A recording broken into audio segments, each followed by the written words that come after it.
Hi மக்களே, எப்படி இருக்கீங்க? நான் மீனவ பொண்ணு சுபி. மக்களே, என் கையில இருக்க பேப்பர் என்னன்னு பாத்தீங்கன்னா, இன்னைக்கு எங்க அப்பா கடலுக்கு போயிட்டு வந்த பில்லு. சரியா, எங்க அம்மா வந்து கோவத்துல இதுதான் பட்டுச்சா எவ்வளவு குதிச்சுன்னு பாத்தாங்க. கோவத்துல பேப்பரை பார்த்துட்டு கோவத்துல கிழிச்சு போட்டாங்க.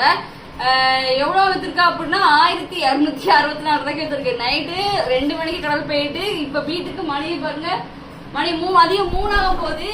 சோ மதியம் 3 மணிக்கு வீட்டுக்கு வந்திருக்காங்க. வித்தது வெறும் 1264 ரூபா. மண்ணெண்ணெய் கூட இது பண்ணல. சோ இப்படிதான் வந்து ஃபிஷர்மேன்ஸ் தொழிலே வந்து ரொம்ப கஷ்டமா வந்து போயிட்டு இருக்குது. சோ உங்களுக்கு இன்னைக்கு தொழில் உண்டா? உங்க வீட்டுல இந்த மாதிரிலாம் சம்பவம் நடக்கும் அப்படின்னா மறக்காம கமெண்ட் பண்ணுங்க. எங்க அம்மாவுக்கு வந்து மீன் பட்டுச்சுன்னா வாங்க வாங்க சொல்லுவாங்க. மீன் படல அப்படின்னா ஒரே சண்டையா தான் இருக்கும் வீட்டுல.